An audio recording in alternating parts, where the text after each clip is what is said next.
The following episode contains explicit content that may not be suitable for all audiences. Listener discretion is advised. He did me wrong, and so I had the upper hand, and I held the power. And as long as I stayed angry at him and focused on that emotion, then that made me feel like I was the one controlling things. I was made to walk in the valley. I was built to stand in the storm. There's a peace deep inside me that can outlast any war. I have faced the dark and the danger. It can't scare me anymore. 'Cause I was made to walk in the valley. I was built to stand in the storm. This is the Nook podcast. My name is Stephen Murphy, and this is week 2 of a 4-part series about the long-term effects of pornography on one person, and then a spouse, and then an extended family and group of friends. On this show, I often recommend that you listen to the previous episode so that the full narrative is understood. For this one, I will all but insist that you listen to the first installment for the proper story arc. This week, we meet Erin, Mike's wife. She, like so many other women, dated a guy, fell in love, and knew that this would be the man she'd eventually marry. 2 years of courtship, a wedding, and a move to another state had her on track for a somewhat normal life. 2 kids would follow, and Mike and Erin looked like any couple you might know from church. However, there was a side of Mike that Erin knew nothing about. Even after asking him on multiple occasions if he ever struggled with pornography and him denying it, she had no idea. After more than a decade of lies and secrecy, Mike finally confessed. And it touched off an immeasurably difficult season that continues to this day. Like my conversation with Mike, I am so grateful that Erin was willing to dive into the ugly details of such a topic. This is Dirty Little Secret Part 2, The Reaction.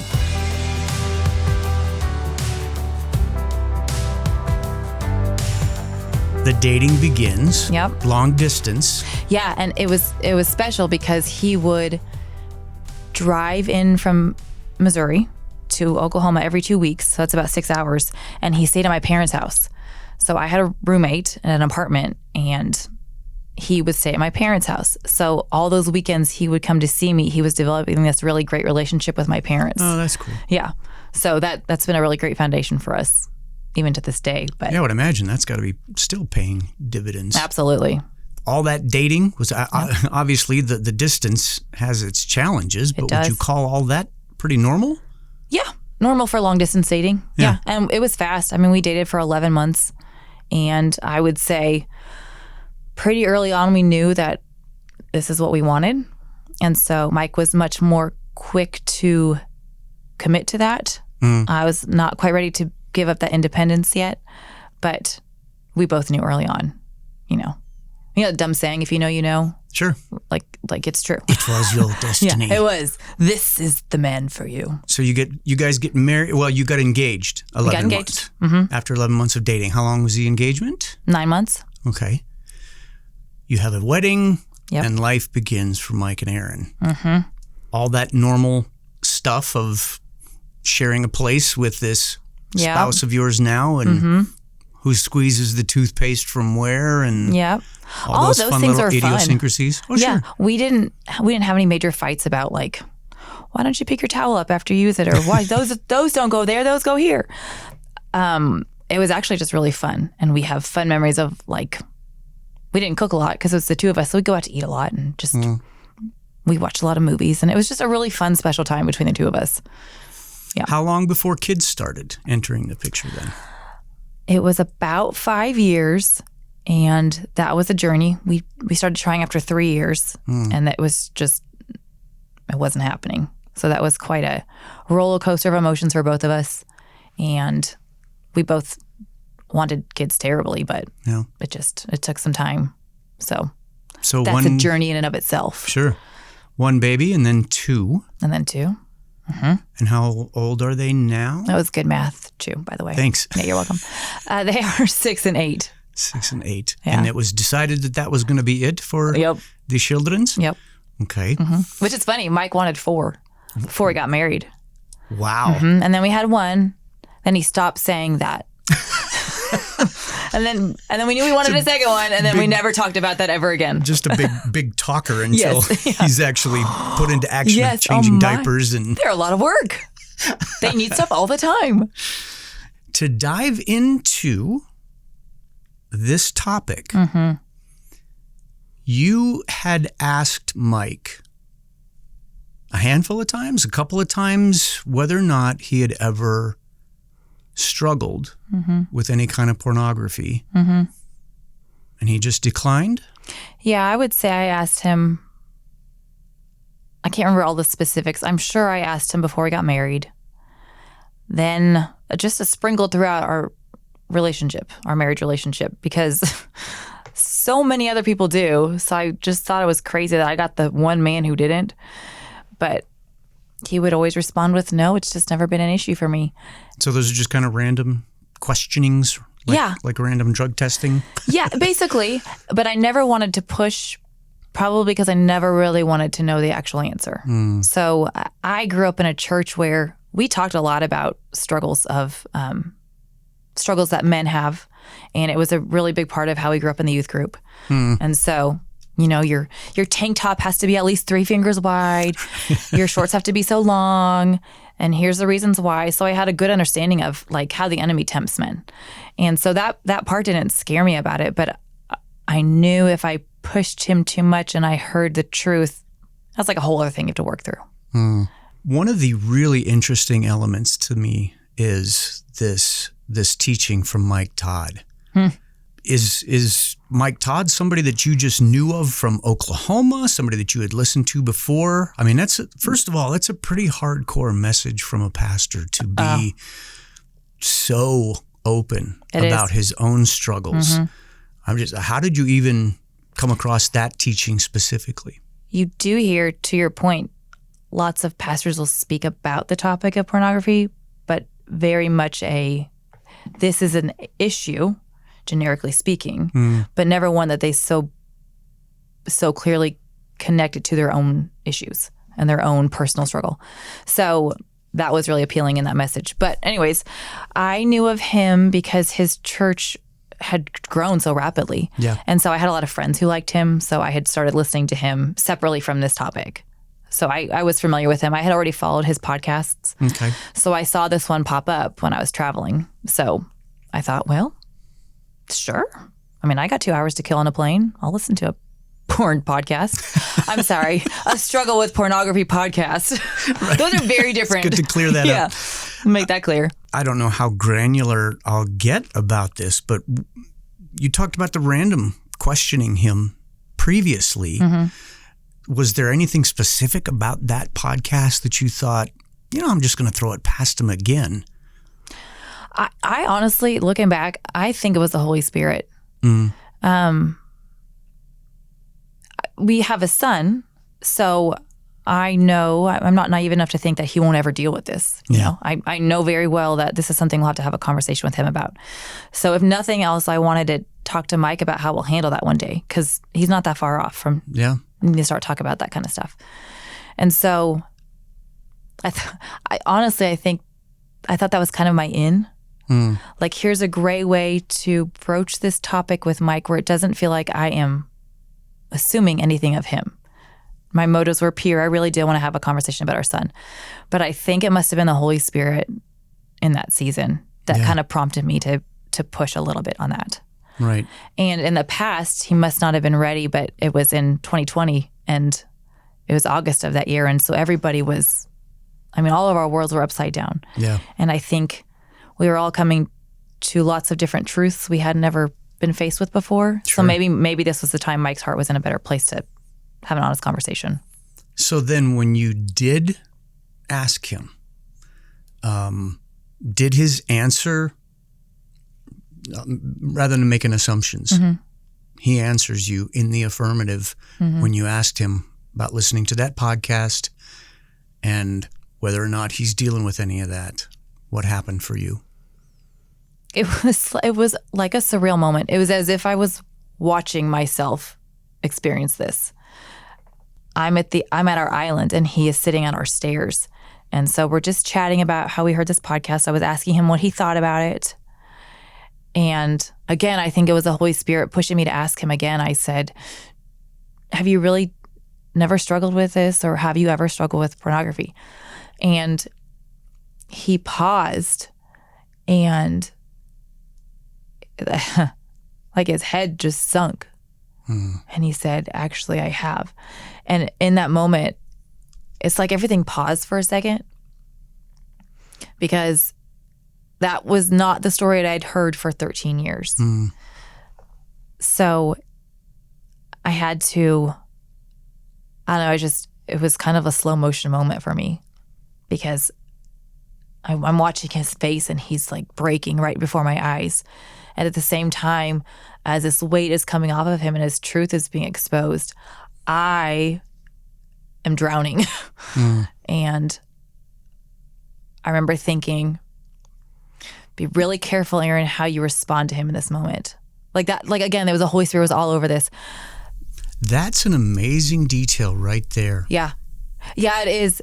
And I can say that because in the moment I thought, well, that's really big of you, Erin, because I was angry. Like there was a whole bunch of emotions around it. But in that moment, I knew it was really important what I said to him. And wow. So, and Michael Todd's message popped in my mind. Wives, let me talk to you for a second. This is going to be the first time that some of your husbands tell you the truth. I feel this so strongly in my spirit that remember, God can only do work in the truth, and they've been scared because they actually do love you. And if they told you, they know it would hurt you and break your heart, and it will. But I'm asking you to lovingly restore them with grace. Be what they need now, and then y'all can heal together. That this is a broken man before you who is terrified to tell you this. There's a reason he hasn't told you in all these years. So careful. So I tell him, and the first thing that I felt so strongly the Lord say, go hug him. And, that goes against everything you want to do in that moment. Sure. I'd like to kick him in the face, but it was so clear in my heart, just go give him a hug. So I did, and he broke. He just sobbed. And I was able to hug him as like a,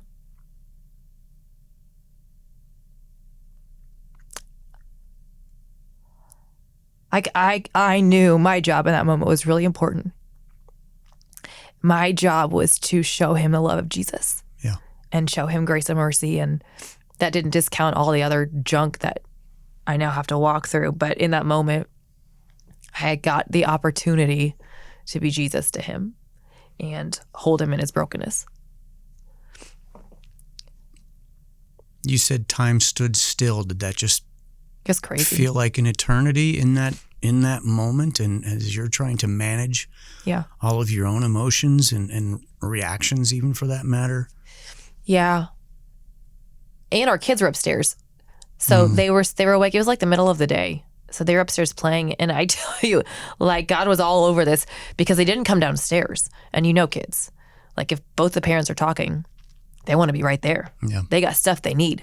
But we didn't hear from them for a while. And they were just playing upstairs. And so we had this time to kind of sort through things. And yeah, it was a really interesting moment. Knowing that had to be, that's ground zero. Yep. And even though you probably had no idea what that next mile or 10 miles was going to look like, you knew that you had to know things were going to change from that point moving forward. Yeah, it was strange. Just a quick note, I was almost like I was numb that whole afternoon. I didn't realize the pain until later that day. I didn't process. It was almost like I was frozen. So I could extend him grace in that moment, but it did not hit me until later that evening when kids had gone to bed and we actually had to have a conversation about all this. Yeah. That's when the pain just overwhelmed me was a little bit later. So would you say then it was really just a delayed reaction for you at that point? And, probably so. I mean, I don't want to get all into the details of that, but where do you even begin when this dark secret has now been unearthed? Yeah. And you're standing there in the blast zone. Mm-hmm. Did it seem like, well, what did it seem like? Fortunately, he had a plan. And so he came to me because in Michael Todd's message, Michael Todd gave steps of like, here's what you need to do. If you are struggling with addiction, then here's some steps to take. So Mike wrote them down. And so that night when we started talking, that's the first thing we did is we talked through his plan. And he was going to meet with our pastor, and he had some accountability guys he was going to meet with that week. And he made good steps. We got an app on his phone. So going into it, he was able to share that, which gave me some comfort. But then like so many questions. It was just like, what kind of porn were you watching? What did it involve this? And like my mind went wild. And all of the thoughts I've ever had about myself about not being good enough or pretty enough for this man are now a reality. Yeah. Because we had been married 11 years, together for 13 at that point. That wasn't enough. He always needed a second thing because I wasn't going to cut it. So that was the foundation of all of our conversations. That was a really big point of pain I had to work through. Yeah. Starting that day. Well, then you're right away seeing that he appears to have some solution, or at least steps towards righting his own ship. What were you feeling, even with whatever steps that he was showing you of productivity, forward thinking? Were you still stuck? I mean, when did you ever feel productive? Not for a long time. Like I had pure hate. I have never hated somebody in my life. And I'm not like an angry person by nature. Yeah. So these emotions started welling up in me that, like, honestly, rage. Only towards him. Yeah. I didn't rage towards others, which was really good. That was positive. But I would just, anything he did, not specific to this topic, anything in life in general that he did that I disagreed with would cause me such anger towards him. And he couldn't do anything right in probably 2 years. There was nothing he could do right. Solid a year for sure. And then it started to I could see things sort of shift in my heart. But it took a long time. And the biggest, most important thing he did in that process was just humble himself. Like that, like he had to just keep saying, I'm so sorry. I'm so sorry. I'm so sorry. And I needed to see that in him. I don't know why. That was important for me to see that he was remorseful, I guess. And he was empathetic, which is not easy for him. Yeah. Well, and is it one of those things where it's like, it's not like you've got 10 boxes you need to check off. It's kind of like you won't know until you know it, as far as what that change needed to look like in him, what that commitment needed to look like in him. Again, I'm back to you, and it's like, how does that process become a process for you? It's not a formula, like you said, because it felt like the target was moving. And so in the beginning, it seemed like a really great goal. Like, we'll work through this and we'll make it, and our marriage will be stronger. But then I kept walking, and I just kept getting more angry. And so it kept getting worse. And so it really did get way worse before it got better.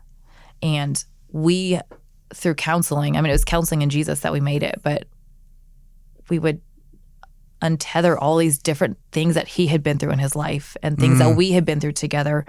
And it's just, you see how all these things compounded upon each other. Like, no wonder that he was addicted to porn. No wonder we had some issues we needed to work through in our marriage. Porn aside, there's some stuff that we needed to work through. And this was just the thing that pushed us to dive into it. But it was, I remember every day I'd get up and I'd read my Bible, and the topic that I would read about every day was different based upon where my emotions were that day. So like one day it was anger. So I'd read about that. One day it was love or forgiveness or peace, because I felt like I was all over the place. Sure. Just trying to figure out some stability. Yeah. There was quite a while I thought, I'll probably just leave him. I'll probably be just fine. So like during my days, I would imagine him not being there and thinking like, if I was by myself, how could I pick up my kids from school, get them where they need to be, do dinner, bath time, bedtime? Can I do all that by myself? Probably so. So I probably could do this by myself. So you were actually formulating what your life would look like. Yeah, I imagined it. Without him. I never went so far as to like make actual plans, but in my mind, I was testing the water. Yeah. To picture a life without him. Did you tell him that? I don't know if I told him in such specific words, but he knew where I was because I threw out the word divorce a couple of times in those moments of pure rage. I can't do this. I want out. And one time he was like, fine, then okay. Because from his perspective, there's only so much he can do. You know, there's only so many times you can say you're sorry. I had to work it out by myself.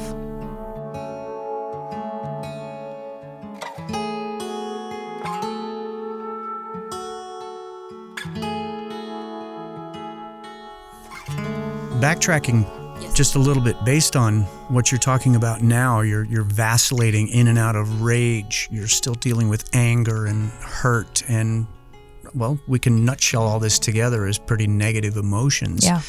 Did you ever flash back to that mercy, that grace-filled moment that you had at the confession where you held this man and watched and felt him break? And I know that in that moment, everything he had been dealing with was then visited on you. But where were you in that? And I know that your emotions have to be just flying, but you know, those early moments of grace seem like they're pretty far behind you when you were in the thick of the They sure did. The healing. It was, I would say, I could always come back to it if I wanted to. But the question was, did I actually want to feel grace for him? Because it felt way better to just hate him. Yeah. And rightfully so. My anger was valid. So it felt good. And just to be super honest, like that gave me power over him because he did me wrong. And so I had the upper hand and I held the power. And as long as I stayed angry at him and focused on that emotion, then that made me feel like I was the one controlling things because things were so unstable. Yeah. But when we would do counseling and we started doing these nightly check-ins where we would just talk about anything and everything, those are when I could come back to those moments of grace. Like I hear what he experienced growing up, or I hear something he went through in high school. And it would remind me like he's just a boy who has been hurt. Yeah. And I'm no better than that. My story's different, but he's just a human who messed up. So I could come back to those, but it wasn't as easy as it was right away. Yeah. If that makes sense. Oh, it does. Not expecting you to say that it was a certain date or a certain time. Was that turning for you, was that just a very gradual thing? It was. Or do you remember something specific that helped you pivot more maybe than something else? Sure. To really say, okay, I've been angry long enough. I want to focus on our healing. Yeah. There's a couple examples of when I knew I needed to change my behavior. I was standing at the top of my stairs. We had a big fight. The kids were in bed, and we had started in our bedroom having this fight. And I'm livid. So I leave the room very dramatically, and I run down the stairs, and I'm yelling at him, and he's coming after me, and I yell something about wanting a divorce and use some other language that's not most beautiful of me, but honest. And I woke my kids up, and they were so scared because they see their mom And their dad Raging. yeah. And that's not something that happens in our home. That's not the environment that we want for them or have ever created for them. So I remember thinking, like, this is not okay. I have to get a hold of my emotions. So that, separate from forgiveness, that was for me. Like, regardless of how justified I am in my anger, this behavior is not okay. And what he did does not give me an excuse to behave this way. So that was on me. But as far as our relationship, when I found out it was in August, and so a few months later, he wanted to get me a new wedding ring, and I wasn't ready because I didn't even know if I wanted to keep the one I had.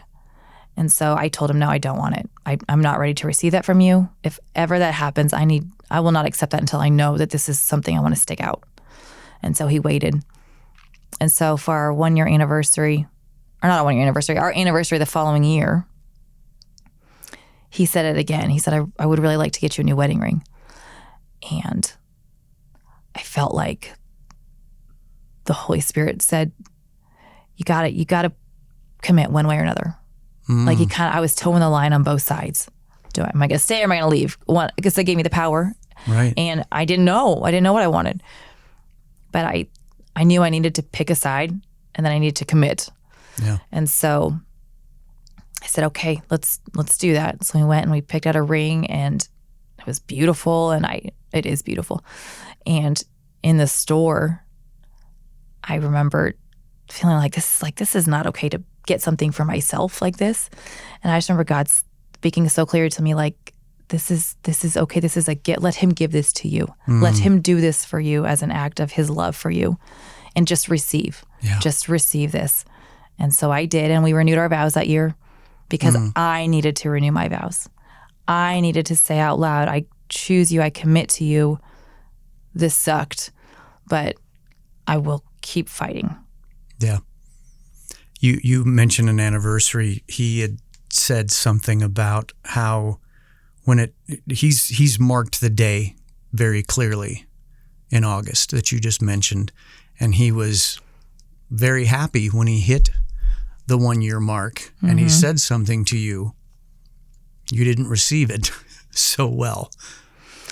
He was so excited because he had gone a year without looking at pornography, which is a big deal. So I agree with that. And I was as excited for him as I could be, because congratulations for that year. But look what you've done to me. Yeah. And woohoo, no porn. Like, we're celebrating. Yeah. And now looking back, I do wish I had been more vocal in my excitement for him. Like, internally, I really was proud of him. That's a big deal. That's a big accomplishment. But I probably didn't validate him in the way that he deserved. And that does kind of hurt that I didn't. Yeah. I didn't give him that. But I mean, But at the same time, I was still really angry. Sure. Well, I mean, that's where, like, I don't think that, well, at least I'd like to think that nobody who hasn't been through something like this would ever view it as, well, you apologized. Shouldn't you be fine? Mm-hmm. No, that's healing. And like you said, that kind of the more you peeled the onion, that you start seeing that this goes well beyond just this issue. And that for the two of you to arrive as whole individually, as well as this marriage that you have. Yep. 3 things going on here: Erin, Mike, and a marriage. Did you see those 3 things, or was it I just kind of a smoothie of everything? I just shoved 2 of them to the side, just to be honest, because I could not even, I couldn't worry about him. I couldn't. Mike and his healing journey, that is on him to figure out. And I'm glad you have things set up. I'm glad that he took the initiative to do those things, but that's on him to figure out. So I couldn't even think about it. Yeah. I couldn't even think about saving our marriage because I don't even know if I want to. I don't even know if I like him. Yeah. I don't like him right now.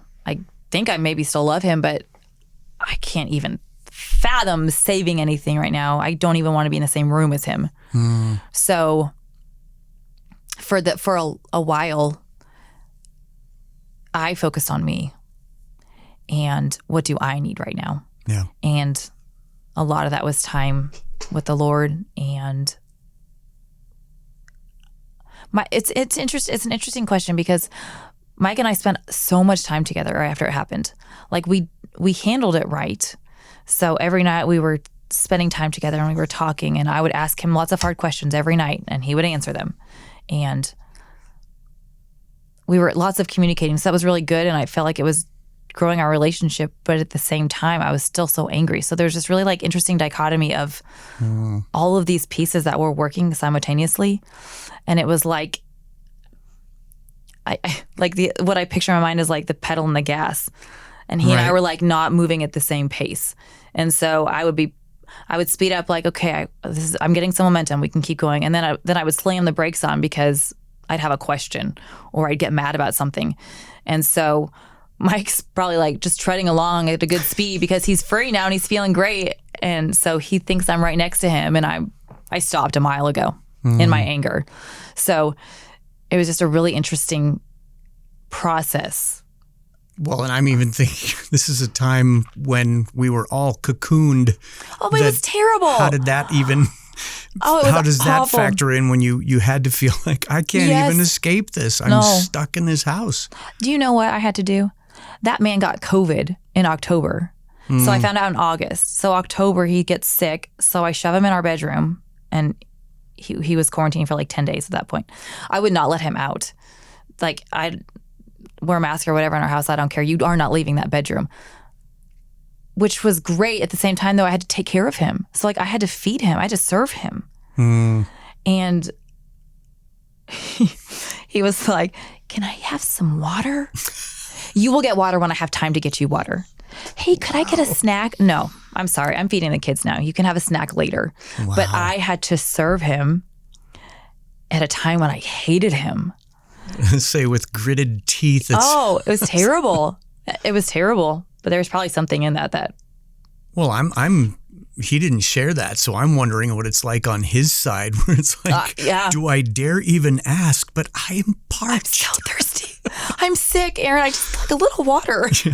Just one cough drop, please. When does trust start to return? And I know that there's that old saying that it's like trust is earned in a lifetime but lost in a moment. What did that process look like for you? And just, okay, this is going to take a lot and this is going to take a while. But what did his rebuilding of trust look like from your angle? His consistency through that year was profound to me because I have seen him start something and then stop. And so I figured this would be like that. Like, it's going to get hard, so he'll just stop doing the work on it. But he never wavered, and he never stopped apologizing when I'd get upset. He would always have the hard conversations when I needed to. And I mean, not all men in general, but so many of you don't like to have those. Sure. So when I come into a room and I'm like, hey, do you have 5 minutes to talk?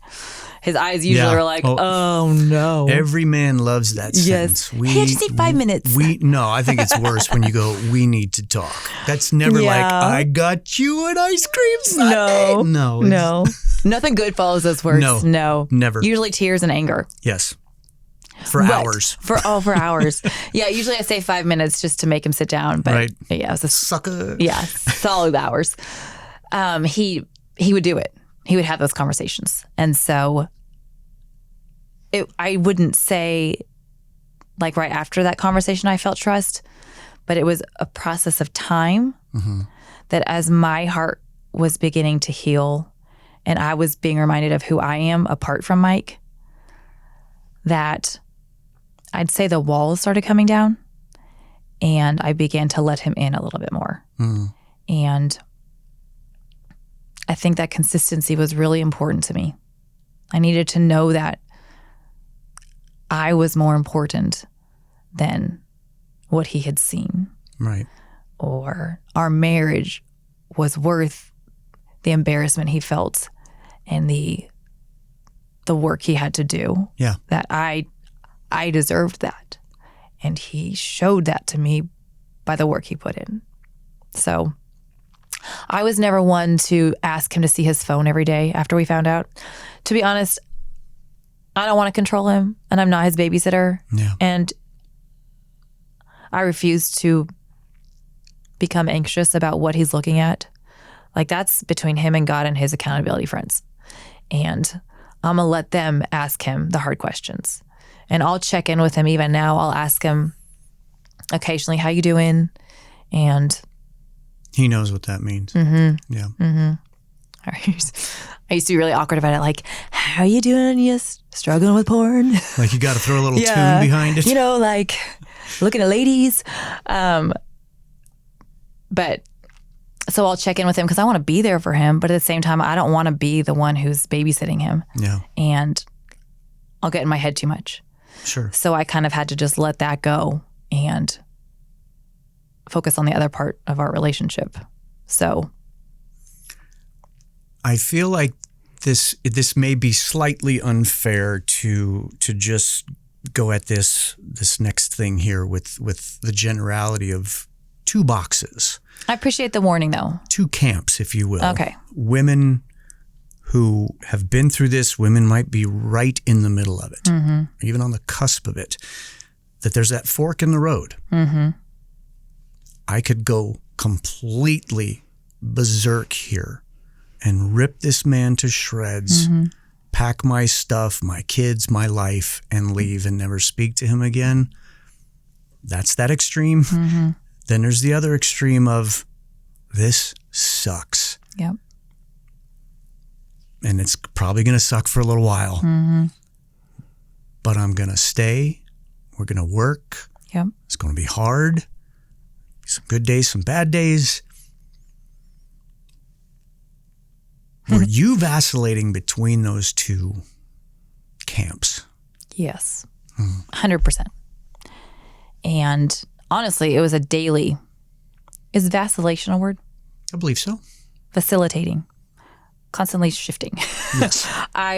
It was a day-to-day, honestly, moment by moment. He would mess up, so I would mess up, like he would say something dumb. And so I'd think, that's it. Yeah, we're done. This is not the man that I want to spend the rest of my life with. Wow. And then something would happen where I would see his true character, and I'd be like, no, this is worth working out. I can do this. So it was constant. Me just thinking through, could I do it without him? Yeah. Do I want to do it without him? So it was quite a while, which surprised me, I will say, because I had never, ever imagined life without him until this happened. So it was very jarring to me to think, oh my gosh, like I could just leave and I would be justified in my decision. Well, and we all know people who've done it. Yeah. And fairly so for some people. That was the right decision for some people. Yeah. But it was a very strange experience to even have those thoughts. Like, you don't go into marriage thinking, Right. I might one day decide I don't want to do this anymore. Yeah. So that kind of shook me too, to even begin to think it like that. Right. Well, you mentioned his consistency. You mentioned how you were seeing that and you started to lower the walls. Mm-hmm. Is there a possible scale? I would never ask something so trite as to say 1 to 10, but that level of vulnerability for you to lower those walls, maybe for a hug, whatever that looked like. What were moments like that for you as you softened ever so slightly? It was, a hug is a good example because, I was so angry. I didn't want to be, like, holding his hand was just too much. And I just didn't want to be near him. And I forgot what that felt like. That was very hard to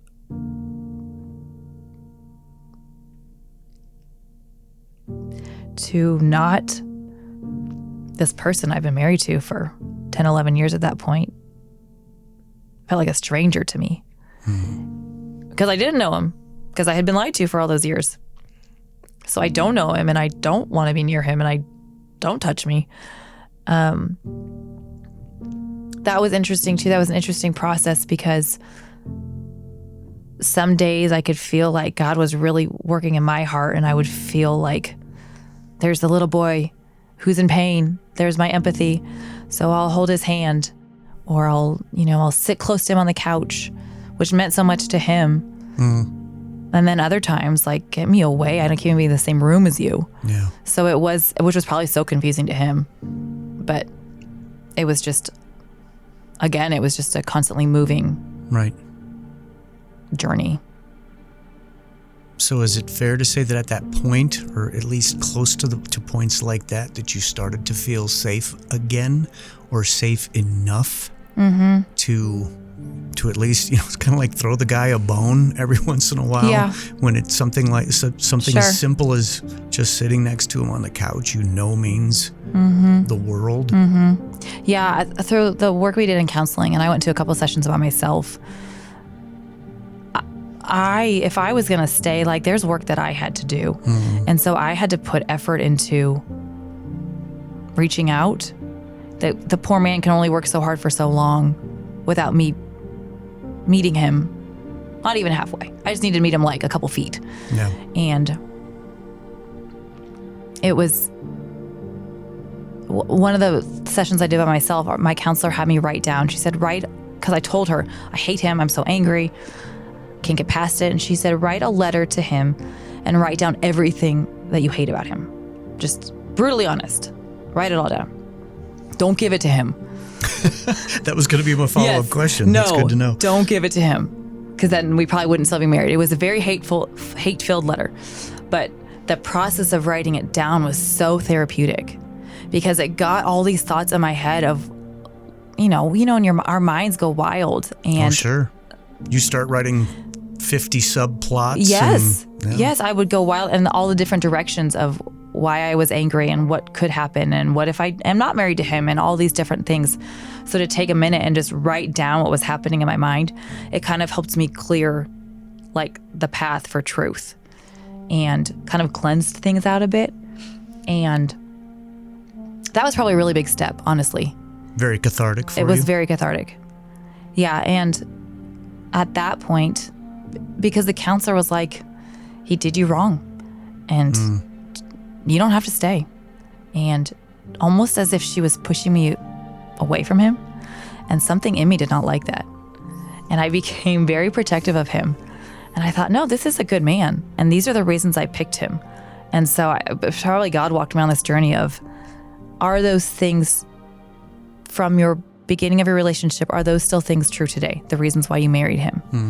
Is he a good man? Does he want to provide? Does he have a strong work ethic?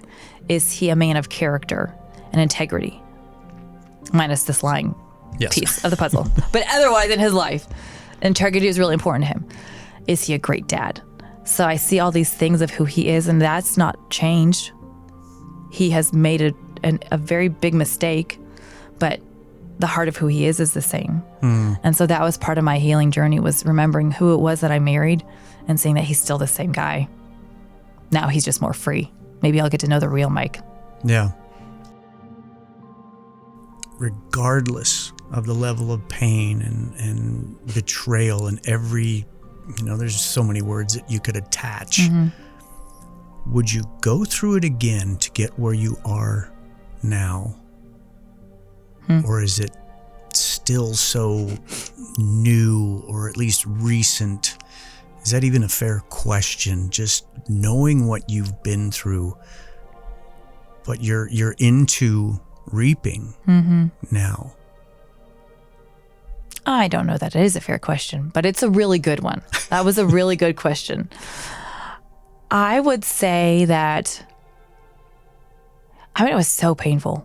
It was so hard because your whole like every area of my life, I kind of felt like it was uprooted, just because if you have based everything on a lie, that's a lot of stuff you have to like rework through. Everything's unearthed. Everything. But at the same time, I always knew that there was something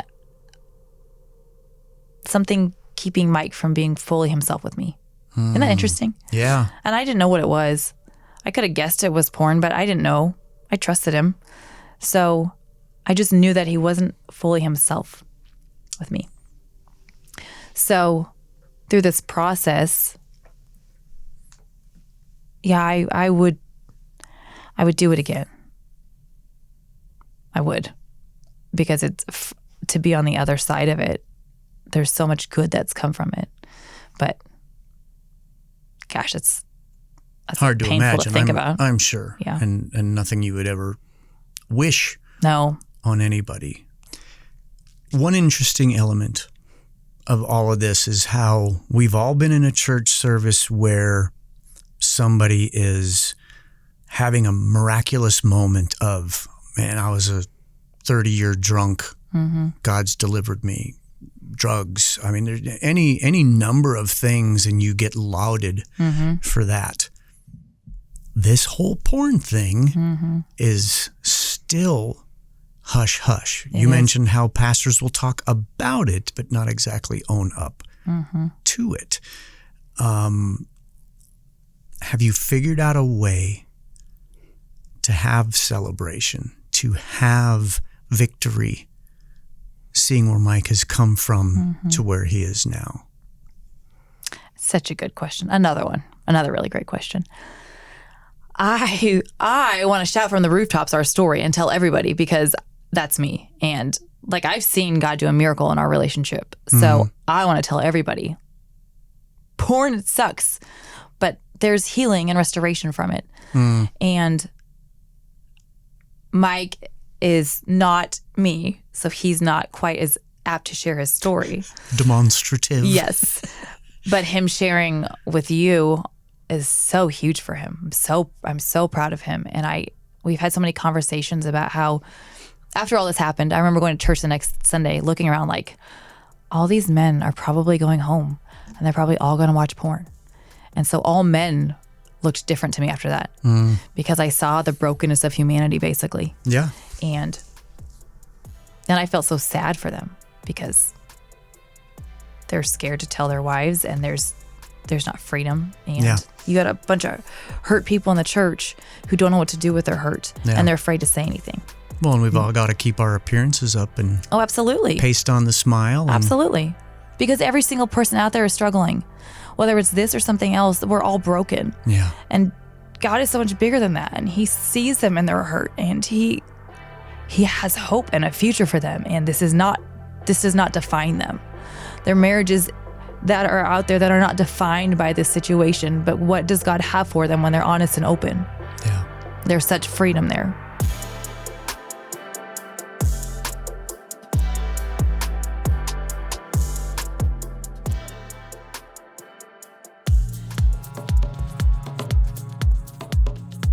Next time on the Nook, Dirty Little Secret Part 3, The Mentality.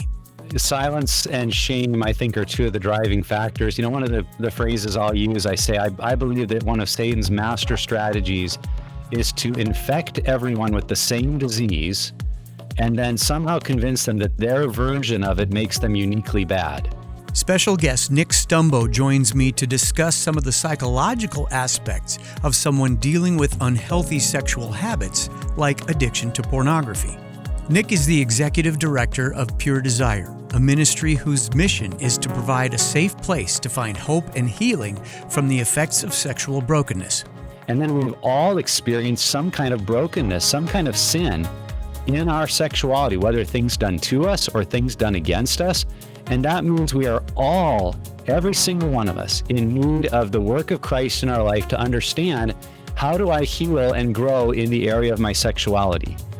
If you've got any questions or comments about this episode or series, please drop me a line. My email is included in the show notes. Make sure you are subscribed to The Nook on your favorite podcast app so you don't miss any of this series. Thank you so much for listening. and I'll catch you here next time in the Nook. The Nook Podcast is a production of Sozo Digital Media.